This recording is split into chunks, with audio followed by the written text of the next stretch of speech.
వంటగదికి స్వాగతం. మా వంటగదిలో ఈరోజు మైదాతో పూర్ణం కచోరీలు తయారు చేయటం చూద్దాం. దానికి కావలసిన పదార్థాలు: పచ్చిశనగపప్పు 150 గ్రాములు, మైదా పిండి 250 గ్రాములు, ఉప్పు చిటికెడు, బెల్లం 100 గ్రాములు, ఇలాచీలు 2, నూనె అరకిలో. ఇప్పుడు తయారు చేయటం చూద్దాం. పచ్చిశనగపప్పుని ఒక గంట ముందు నానబెట్టి ఉడికించి దానిలో బెల్లం ఇలాచీలు పొడిగొట్టి కలపాలి. అలా తయారు చేసిన పూర్ణం ఇది అలా తయారు చేసిన పూర్ణం. దీన్ని చిన్న చిన్న ఉండలుగా చేసుకుందాం. ఇలా చిన్న చిన్న ఉండలుగా చేసి పక్కన పెట్టుకుందాం.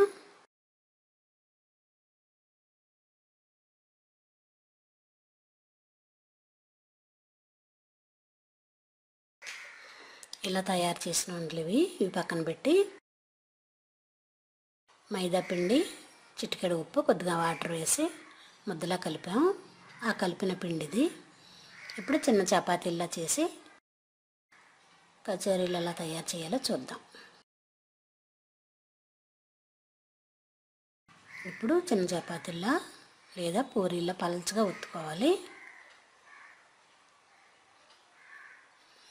ఇలా పల్చగా చేసిన ఈ పూరీపై ఇందా తయారు చేసిన పూర్ణం ఉండలు పెట్టి ఇలా 4 వైపులా మూసి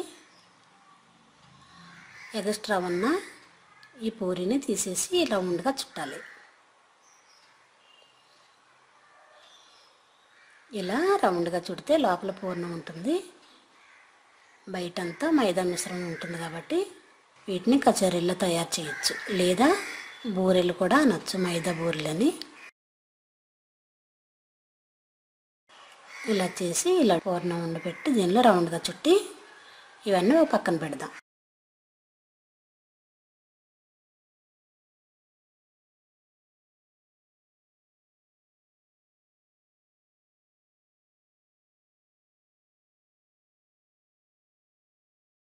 ఇవి ఇలా తయారు చేసినవి 2 అరచేతులతో కొద్దిగా ప్రెస్ చేస్తే కచోరీలు తయారవుతాయి. వీటిని వేయించుకుందాం.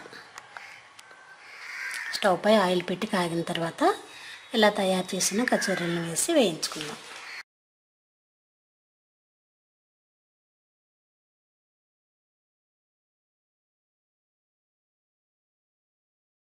ఒక 5 నిమిషాలు వేగిన తర్వాత రెండో వైపు తిప్పుదాం.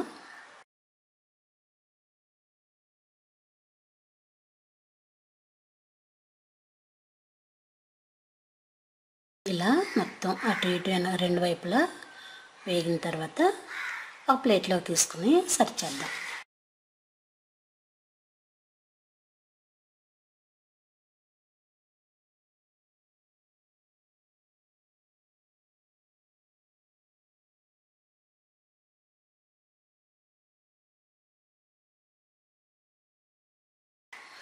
అంతే, ఎంత తొందరగా సింపుల్గా అయిపోయే పూర్ణం కచోరీలు లేదా పూర్ణం బూరెలు రెడీ.